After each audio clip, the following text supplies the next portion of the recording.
Hi, magandang umaga sa inyo mga kasawi. Kamusta na po kayong lahat? Naway nasa mabuti kayong kalagayan at mag-iingat kayo palagi mga kasawi na ano ang tatlong sign.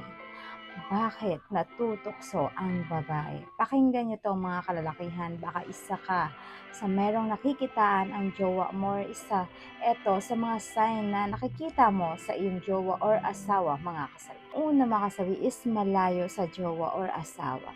May mga kababaihan na kapag malayo sila sa kanilang mga karelasyon, eto ay naghahanap ng kalinga ng iba, lalo kapag merong lalaki na naandyan palagi para sa kanila na nagbibigay ng inspirasyon para sa kanila, lalo na kapag may problema ang mga kababaihan na andyan ang lalaki para i-comfort sila kahit hindi sila kaano-ano. Ito ay nagpapakita sa kanila ng espesyal ng pakikitungo para sa kanila. Kaya ang isang babae kapag ito ay nararamdaman nila sa isang lalaki na kahit hindi nila kaano-ano ito, hindi man nila jowa or karelasyon, ay nauhulog ang loob nila sa isang lalaki. Kasi ang mga kababaihan, mabilis din silang nade-develop, lalo kapag may nakikita sila sa isang lalaki na hindi nila ito nakikita sa kanilang mga asawa. In short ay kinukumpara nila ang kanilang mga asawa or jowa sa bago nitong nakikilalang lalaki. Kung eto ba ay tinatrato siya ng maayos, yan, at pinapakitaan siya ng pagpapahalaga at espesyal na gumagawa ang lalaki sa kanila ng kakaiba na hindi nila na-experience sa kanilang mga karelasyon, mga kasawi. Kaya ang babae ay natutokso sa iba dahil sa ganito, lalo kapag may sakit yung babae tapos may lalaki na nag-aalaga sa kanila, painumin sila ng gamot, yung bang kahit sa true chat or video call ay talagang inaalagaan sila, pinapaalalahanan sila, nire-remind sila. Mas mabilis na natutokso ang babae kapag caring yung lalaki para sa kanila. Kasi nga, dahil unti silang nade-develop sa isang lalaki kapag ganito yung trinatrato para sa kanila mga kasabi. Ayan lang po yung ating una na sign.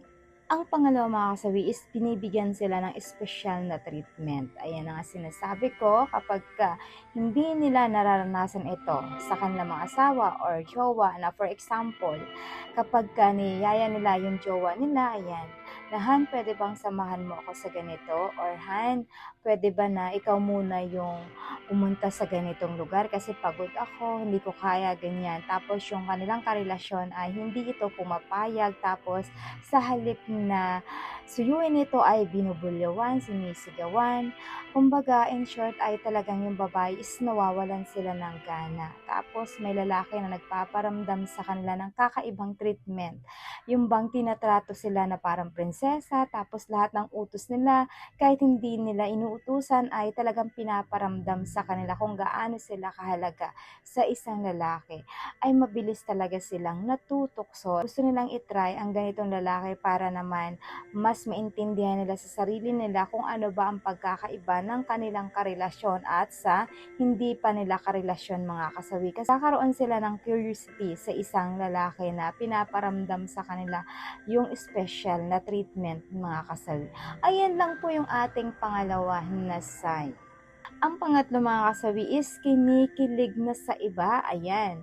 Siyempre ang asawa or jowa kapag matagal na ang relasyon, 'di ba? Hindi na nag-e-effort ang isang lalaki, hindi na pinaparamdam sa kanila yung kilig na pinaparamdam yung nanliligaw sila, yung bago pa lang sila na magkarelasyon, 'di ba? Kumbaga in short ay wala nang pakiramdam yung lalaki, hindi na sila nag-e-effort para maging masaya ang isang babae, hindi na pinapakilig ang isang babae. Tapos may lalaki na nagkilig sa kanila. So, siyempre nababaling yung kanilang atensyon sa isang lalaki na nagbibigay ng ganito. Kasi nga para sa kanya is new. Kumbaga, in short ay exciting yung nararamdaman ng isang babae. Kasi hindi niya nararamdaman na ito sa kanyang karelasyon, doon niya na nararamdaman sa ibang lalaki na nagbibigay sa kanya nito kahit na simple thoughts or simpleng hugot lang na pick-up lines kapag ito ang panay-panay na ginagawa ng isang lalaki na pinapadalan or mini-message ang isang babae ay mabilis silang nade-develop. Yung bang kinikilig sila kapag once na nababasa nila ito, yung humingiti na lang sila na hawak yung kanyang cellphone na mag-isa. Kasi nga, magugulat ka na lang na kinikilig na pala sila sa ibang lalaki na dapat ay sa'yo. Pero syempre, hindi mo ito nagagawa pa para sa kanya dahil ikaw ay wala ka ng effort na ginagawa para kiligin sa'yo yung jowa mo, para maging masaya ang jowa mo, yun nakuha niya sa iba. Kaya ang damdamin niya ay nagiging burado para sa'yo at nalilipat na sa iba, mga kasawi.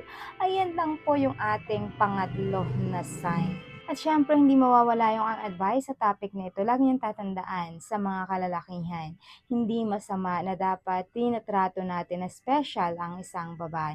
Hindi masama na para bang nililigawan natin ulit sila mula sa empusa, para naman hindi mahulog ang damdamin nila sa iba. Kasi pag once na nararamdaman nila na parang wala ka ng pakialam sa kanila, yung bang iba na yung trato mo sa kanila, yung bang wala ng kilig silang nararamdaman at hindi na sila nakakaramdam sa iyo ng comfort or pakiramdam nila wala ka ng pagmamahal sa kanila, mas mabilis silang nahuhumaling sa iba nilang nabilis silang nahuhumaling sa iba na nakakausap nila or nakikilala nila dahil ito na nagpaparamdam sa kanila ng kilig at bagong nagpapatibok ng kanilang puso, mga kasawi. At syempre, laging tatandaan naman sa mga girls, kapag once na meron kayong karelasyon, jowa man, asawa man, laging tatandaan na dapat laging tatandaan na dapat hindi natin ito kinukuha sa ibang tao.